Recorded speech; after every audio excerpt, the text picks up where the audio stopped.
Olá! Preparei esse resumo, uma espécie de melhores momentos da aula 2 do curso CNV no mundo dos projetos. Claro que não substitui a aula, mas o intuito é que você possa, ao assisti-lo, estar mais preparado para poder acompanhar a aula 3 do nosso curso.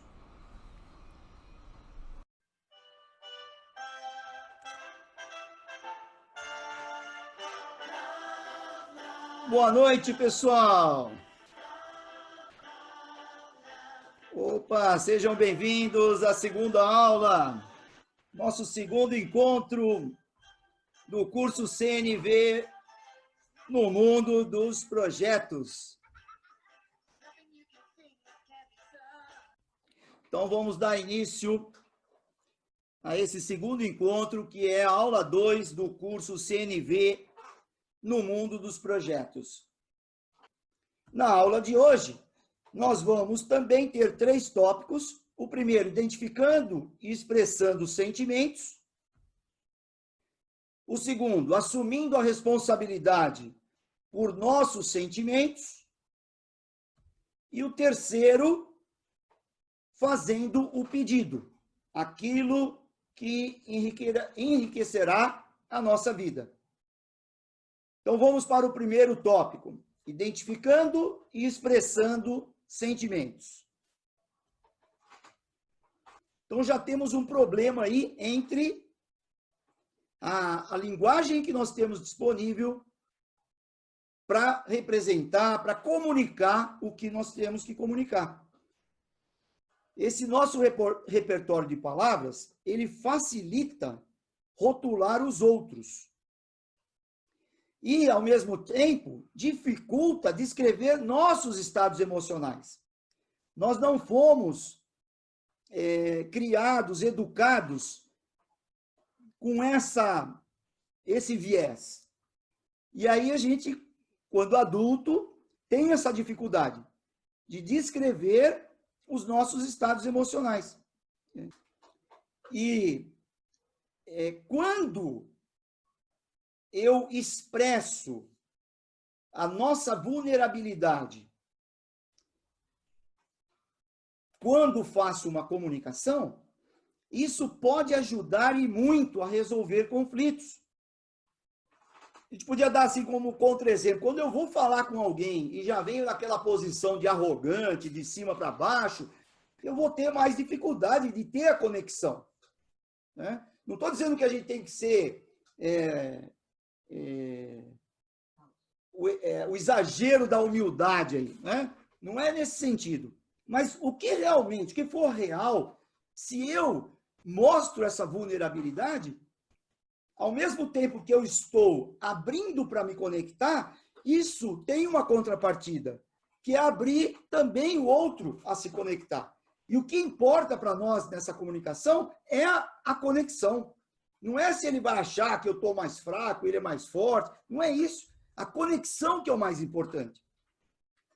Então, ele diz, o impacto potencial de expressar a vulnerabilidade de cada um, até mesmo no local de trabalho.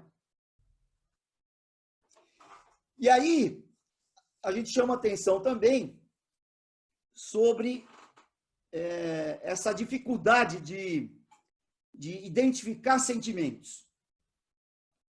Então, a gente faz aqui uma comparação entre sentimentos e o que não, e o não sentimentos. Então, uma confusão comum e que é gerada pela linguagem que a gente utiliza é o uso do verbo sentir. Vamos dar alguns exemplos. Se uma pessoa fala, ou se eu mesmo, você fala, sinto que não consegui um acordo justo. Será que isso aqui é um sentimento? Ou esse sinto aí está sendo usado como penso, creio, acho? Né? Penso que não consegui um acordo justo. Acho que não consegui um acordo justo. Então, o que sentimos não é a mesma coisa do que pensamos que somos. Ou sinto-me desapontado comigo mesmo como gerente. Então veja que esse aqui, sinto que sou mau gerente, tá muito vago. Enquanto que aqui eu estou expressando qual é o sentimento que eu tenho comigo mesmo. E a gente precisa exercitar isso porque nós não fomos treinados para isso, não fomos educados para isso. Um outro ponto, ainda sobre o mesmo tópico. Afirmações que podem ser facilmente confundidas com expressões de sentimentos. E revelam mais sobre como achamos que os outros estão achando do que o que realmente nós estamos sentindo. Aí é uma outra chamada de atenção para uma diferença. O que nós sentimos com o que achamos que os outros acham. Falar simplesmente que eu estou me sentindo bem ou me sentindo mal é muito vago. Agora, a gente vai linkar sentimento com necessidade. Quando nossas necessidades estão sendo atendidas? Então, palavras para ajudar cada um de nós a aumentar a nossa capacidade de articular esses sentimentos, de descrever claramente, especificamente, um estado emocional. Então, são palavras que nos ajudam. Né? Quando a gente pediu para fazer o desafio aí de observar e tentar identificar os sentimentos, se a gente trabalhar essas palavras aqui, vai ficar mais fácil de a gente identificar. E quando não estão sendo atendidas? Então, veja, fiz questão de colocar essas palavras aqui, porque não são palavras que normalmente a gente ou admite que está, ou põe para fora. Resumindo essa parte, pessoal, nós falamos que o primeiro componente foi a observação. O segundo componente necessário para nos expressarmos, utilizando a CNV, são os sentimentos. E é importante que a gente desenvolva um vocabulário de sentimentos, porque esses vocabulários que vão nos permitir nomear, identificar de forma clara e específica essas emoções que vão nos conectar mais facilmente uns com os outros. Aí que está a chave. Aquela compaixão que vai trazer aquela alegria, que vai nos fazer bem, aquela boa energia, ela está intimamente ligada a essa conexão. E essa conexão, ela é muito facilitada se houver um entendimento desses sentimentos. Tanto que nós estamos sentindo, quanto a gente identificar na outra pessoa. E esse ponto também é importante. Né? Obviamente, volto a repetir, não é 100% das situações, mas a gente passar a ter uma clareza e entender que boa parte das situações não precisamos ter medo de ser vulnerável. Se mostrar vulnerável e expressando nossos sentimentos, ele pode ajudar muitos conflitos que a gente tem. E aí eu não estou só falando, nosso curso aqui está mais voltado para o ambiente de projeto. Mas isso, eu sei, vocês são pessoas inteligentes, eu sei que vocês vão conseguir desdobrar isso para outros ambientes. para outras comunicações entre pais e filhos, entre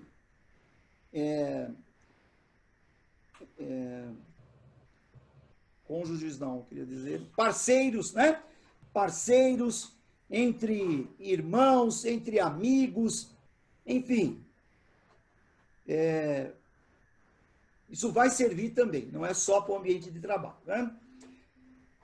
E, por último, nós colocamos ali, chamamos a atenção que a comunicação não violenta, ela distingue a expressão de sentimentos verdadeiros, né, de palavras, e afirmações que descrevem pensamentos, avaliações e interpretações. Né? Então, uma coisa é eu expressar o que eu realmente estou sentindo. Outra coisa é eu fazer uma afirmação que mostra um pensamento, uma avaliação ou uma interpretação do que eu estou vendo. O segundo tópico, que é assumindo a responsabilidade por nossos sentimentos. Né? Então, quando a gente ouve uma mensagem negativa, aqui citando o Epiteto, que foi um filósofo grego, as pessoas não são perturbadas pelas coisas, mas pelo modo que as veem. As pessoas não são perturbadas pelas coisas, mas pelo modo que as veem. Então, falando um pouquinho diferente, o que se eu me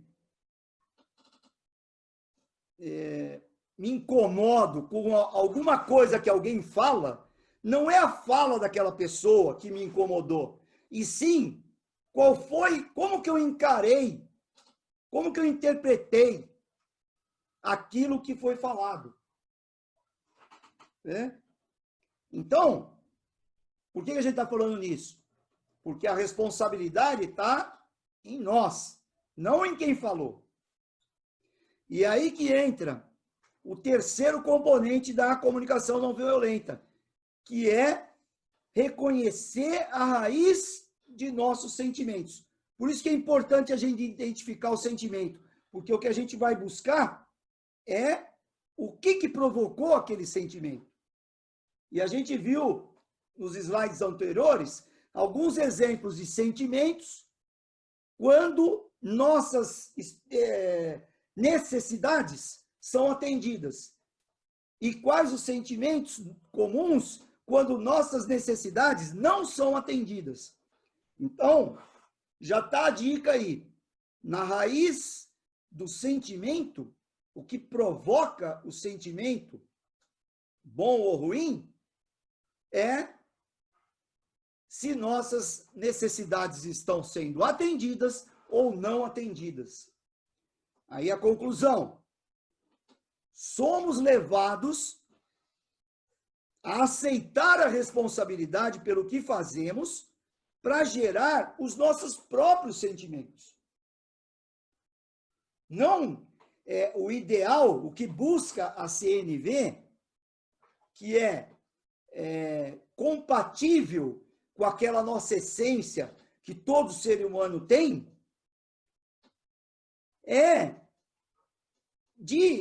vamos supor, se eu busco felicidade, se eu busco estar bem, é eu estar bem, independente do que esteja acontecendo, do que alguém esteja fazendo.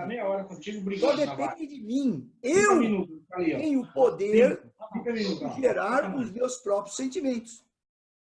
Ele cita aqui que nós temos 4 opções de como receber mensagens negativas. Veio de culpa, vergonha ou depressão. Né? Porque a pessoa falou para você, você é uma pessoa egocêntrica. A mesma indagação, você é a pessoa mais egocêntrica que eu já vi. Aqui, no primeiro caso, ele se sentiu culpado. Ah, tá bom, puxa vida, devia ser mais sensível. Aqui, ele atacou. Você não tem o direito de dizer isso. Na verdade, você que é egocêntrico. A terceira maneira, escutar nossos próprios sentimentos. Opa, aí já é uma conversa interna. E aí você responde para a pessoa fala, você é a pessoa mais egocêntrica que eu já vi. Aí você responde, quando ouço você dizer que sou a pessoa mais egocêntrica que você já viu, fico magoado, porque preciso de algum reconhecimento por meus esforços em levar em consideração suas preferências. E o último ponto, escutar os sentimentos e necessidades dos outros. Agora, é a pessoa B procurando entender por que o outro falou aquilo. Aí, olha lá, você é a pessoa mais egocêntrica que eu já vi. Aí a pessoa B responde, você está magoado porque precisa de mais consideração por suas preferências? E aí você está investigando, você está preocupado aqui em descobrir qual a necessidade do outro não atendida. E aí você fez uma pergunta. Você está magoado porque precisa de mais consideração por suas preferências? Porque pode ser que eu esteja buscando atender as preferências daquela pessoa, mas pode ser que não seja o suficiente. Você me desapontou ao não participar da reunião hoje pela manhã.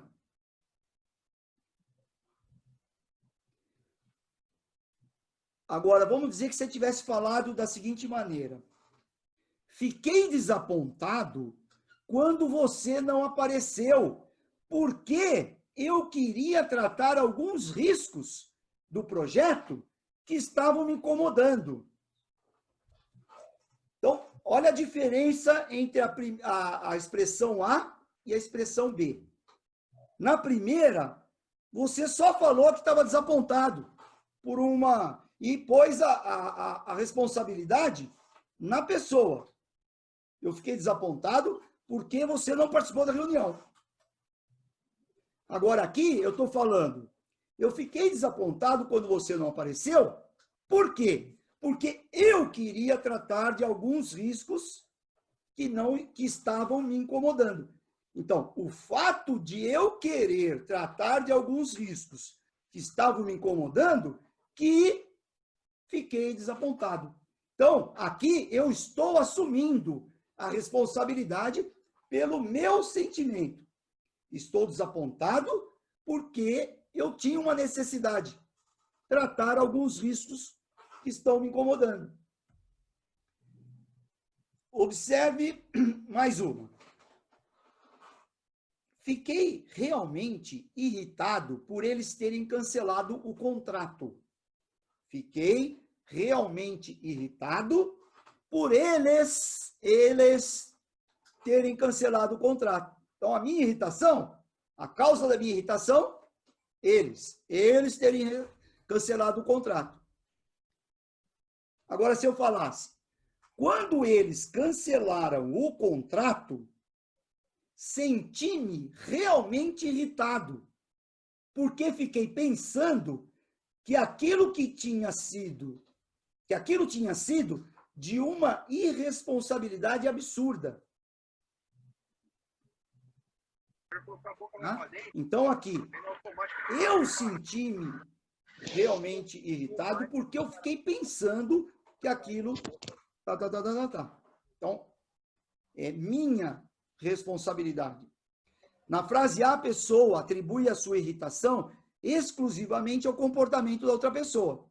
Na frase B, ela aceita a responsabilidade por seus sentimentos ao reconhecer o pensamento por trás deles. Isso, depois, quem está ouvindo isso pelas primeiras vezes, e eu também já passei por isso, pessoal, às vezes a gente fica, Celso, peraí, cara, isso aí está exagerando aí, né? Quer dizer que sempre o culpado sou eu, né? Mas pensa, pessoal, mesmo que agora, nesse momento da aula aqui, você não está concordando completamente, Agora, eu peço encarecidamente que você reflita sobre isso, né? E veja que tem lógica, né? Ou procure buscar a lógica, até para você mesmo. Se imagine falando na frase A com uma pessoa, com o João. E se imagine falando do jeito B.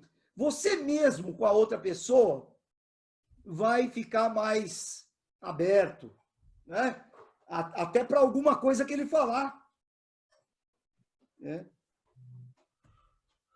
Então, a comunicação não violenta nos encoraja a ir um passo além, olha só, hein? Um passo além do que nós mostramos aqui. Identificando o que ela está querendo. Qual de seus desejos, necessidades, expectativas ou esperanças não foi atendido? Essa é a pergunta. E aí, quando alguém fala isso para você, está, na verdade, nos dizendo que a sua necessidade de ser compreendido não está sendo satisfeita. Concorda? Você nunca me compreende. Está dizendo a necessidade dele de ser compreendido não está sendo satisfeita. Quando expressamos nossas necessidades, temos mais chance de vê-las satisfeitas. Aí que está a chave, pessoal. Quando a gente só expressa lá o que a gente quer, fica mais difícil de ter a conexão. Por isso que a gente falou da vulnerabilidade ser positiva. Então, quando a gente expressa as nossas necessidades, temos mais chance de vê-las satisfeitas. Expressar nossas necessidades, interpretando ou diagnosticando o comportamento deles, é jogar contra nós mesmos. Por isso que, quando a gente julga alguém, na verdade, nós estamos expressando as nossas necessidades insatisfeitas. Olha só o que o Marshall Rosenberg afirma nesse tópico.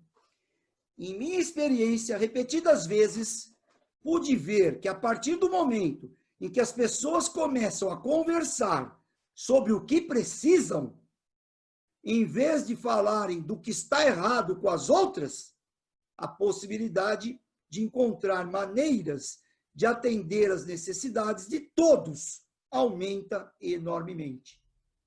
Olha só que interessante aqui, pessoal, e vamos tentar refletir para ver em que posição que nós estamos, né?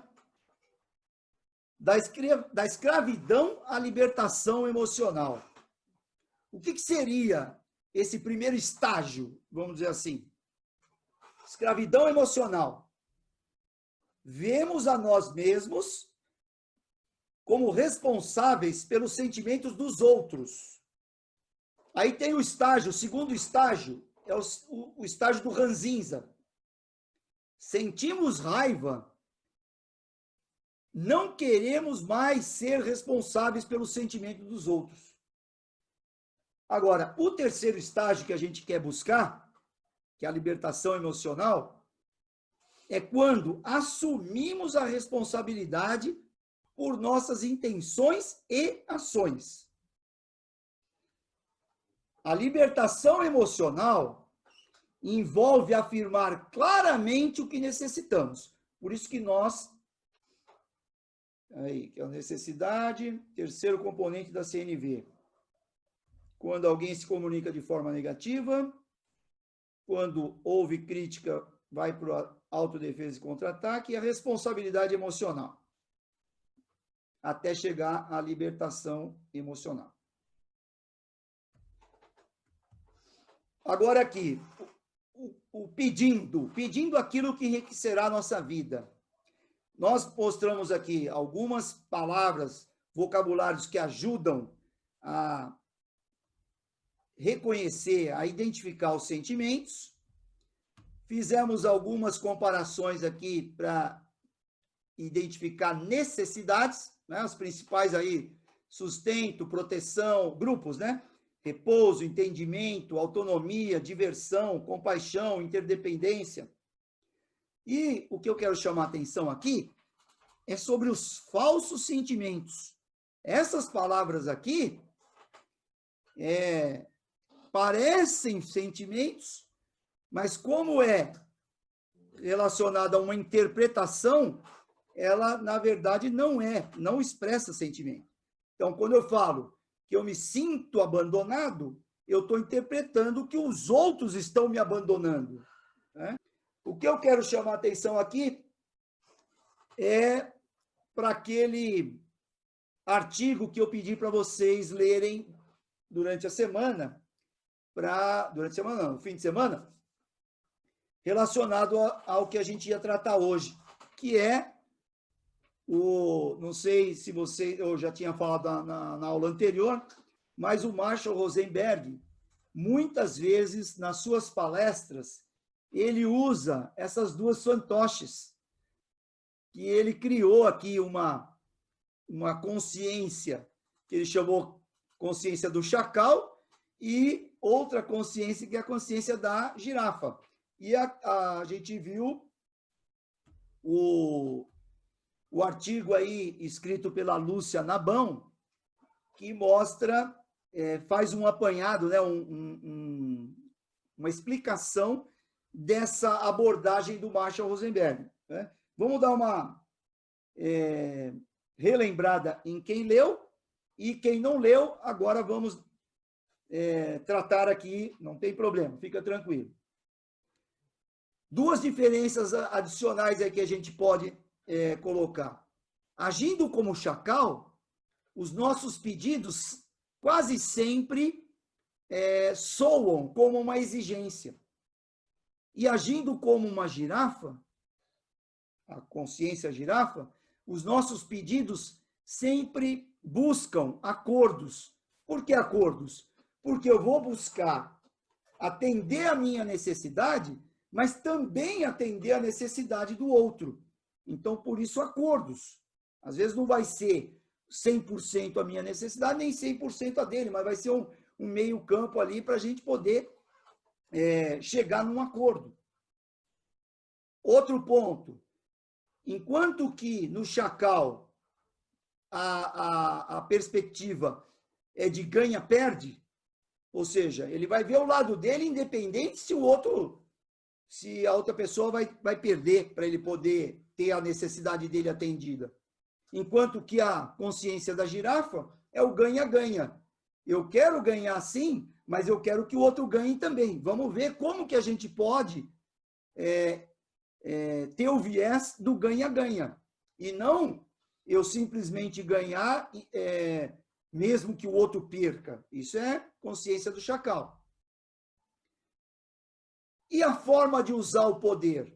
O chacal usa o poder para dominar, enquanto que a consciência de girafa compartilha o poder. Esse é o jeito de usar o poder, compartilhando com o outro.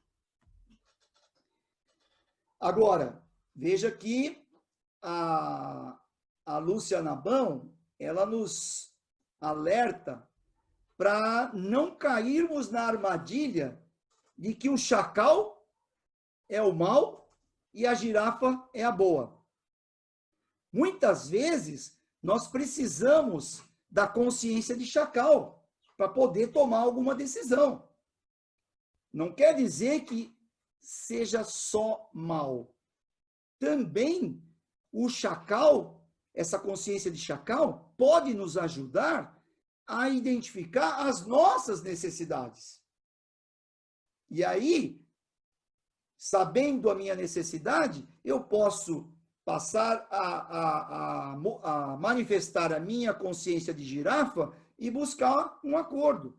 Então, não quer dizer que agir, essa consciência chacal é toda ruim e a consciência girafa é toda boa. Não é isso. Nós a ideia aqui é saber que nós temos tanto o chacal como a girafa. E identificar se eu não estou exagerando aqui, né? O que eu estou fazendo que vai trazer, que vai ser bom para mim e para o outro. A pergunta seria, né? Depois de ver isso, a gente pode estar, né? Vocês podem estar me questionando aí, né? Como produzir essa consciência? E aí, a resposta, que não é uma coisa simples, né? Com muita prática e com uma rede de apoio com a mesma intenção. Agora sim, aproveitando aqui um ponto que o Marshall também aborda, que é um assunto delicado. Amor é um sentimento ou uma necessidade?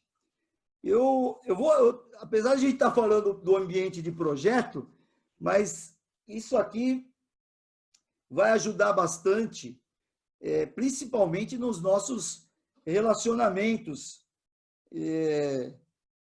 interpessoais, intrapessoais. Né?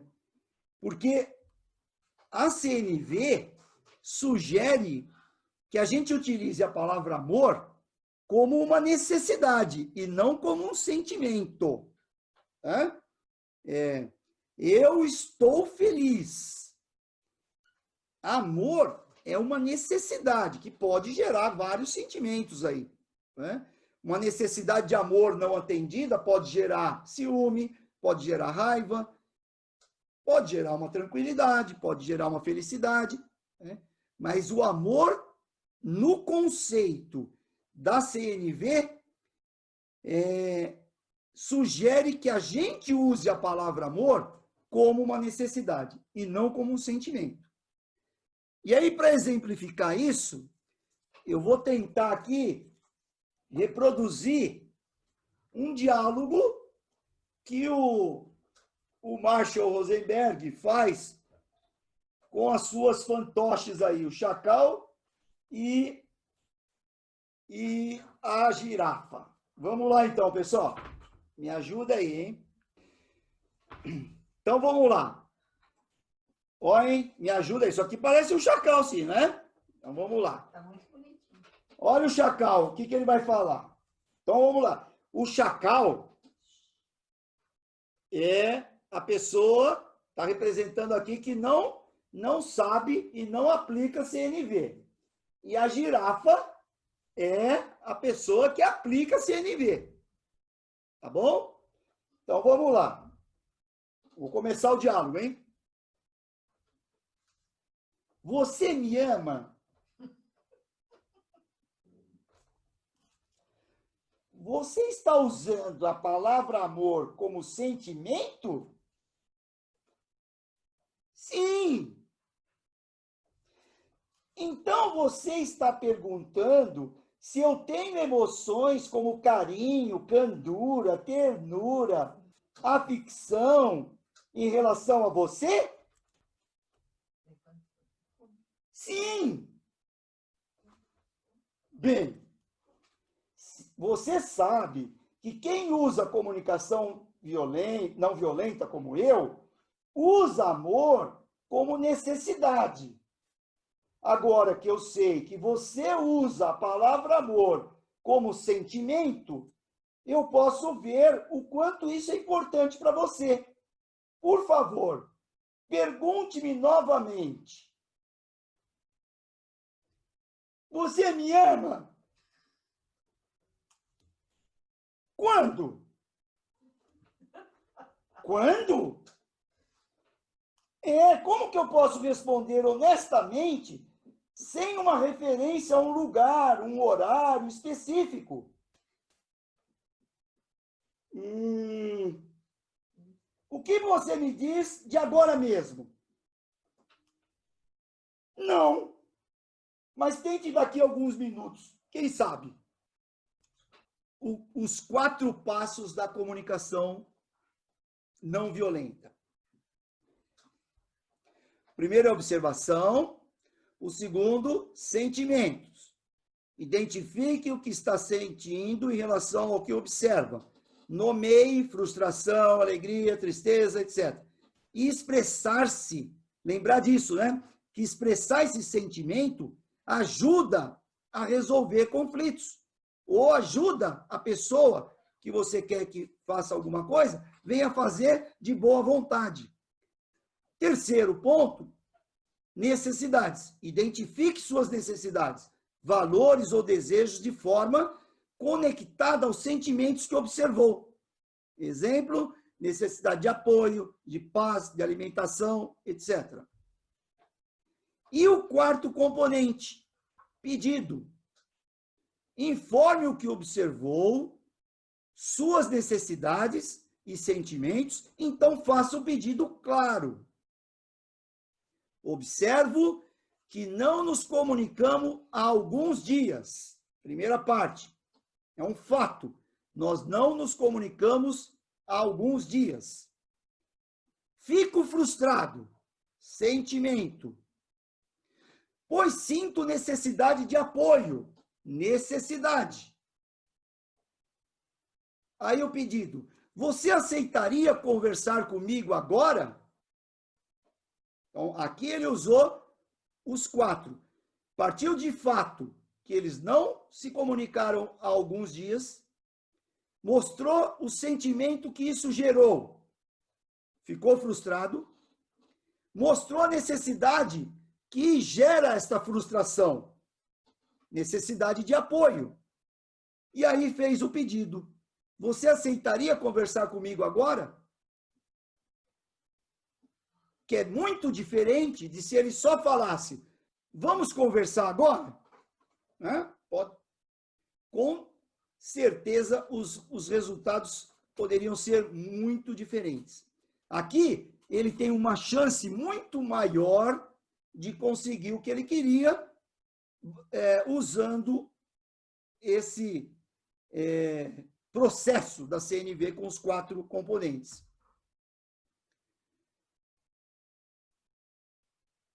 Bom, com esses 4,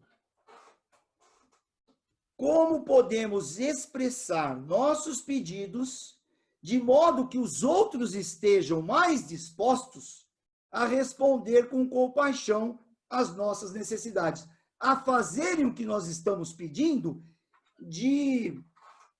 por bem, com vontade, não por culpa, por exigência, por medo de castigo, por recompensa, por qualquer outro motivo. Fazer porque